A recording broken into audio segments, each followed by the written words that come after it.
Votre revue de presse financière et mondiale, c'est tout de suite. Bienvenue en Planète Bourse.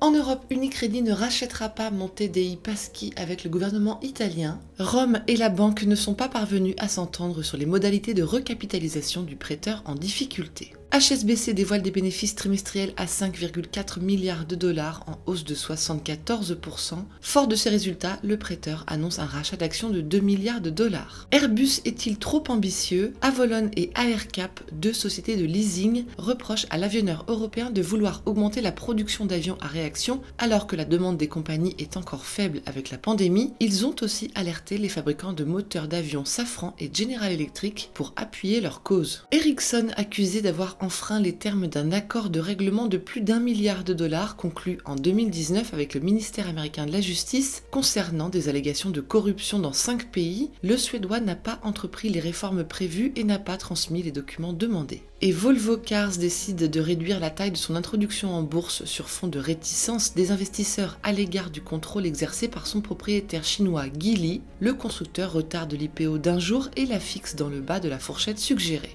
Aux États-Unis, des catastrophes météorologiques pour sauver les audiences, c'est la nouvelle idée de Fox News, chaîne de l'empire Fox Corp qui dévoile une application de programme météo sur les effets extrêmes du changement climatique, incendies, inondations, ouragans, tempêtes de verglas, etc. Procter & Gamble, Nestlé, Verizon et Chipotle sont confiants, les augmentations de prix n'ont pas fait fuir les clients, ils vont donc pouvoir continuer à répercuter sur ces derniers les pressions inflationnistes, au moins jusqu'en 2022. Dans les coulisses de Facebook, c'est bien la politique qui agite les débats internes, les forums de discussion du réseau dévoilent que les employés et la direction s'écharpent sur les règles à appliquer au contenu très partisan, les détails dans le Wall Street Journal. Le conglomérat aérospatial et industriel Honeywell International a mis de côté 160 millions de dollars pour résoudre les enquêtes de corruption menées par les autorités américaines et brésiliennes dans le cadre d'un contrat conclu en 2010 avec la pétrolière Petrobras. Panasonic a dévoilé un prototype de batterie plus avancé dont la capacité de stockage est 5 fois supérieure à celle des batteries actuelles. Conçue pour Tesla, elle devrait permettre de diviser par 2 le coût des batteries et de multiplier par 100 la production d'ici 2030. Tesla, qui a retiré du marché la dernière version de son logiciel de conduite autonome moins d'1 jour après son lancement, car il comporte des anomalies comme des fausses alertes de collision. Google mise sur le nouveau smartphone Pixel 6 pour booster ses ventes. Le groupe a demandé à ses fournisseurs de produire plus de 7 millions de ces nouveaux téléphones, soit le double des livraisons de l'année dernière,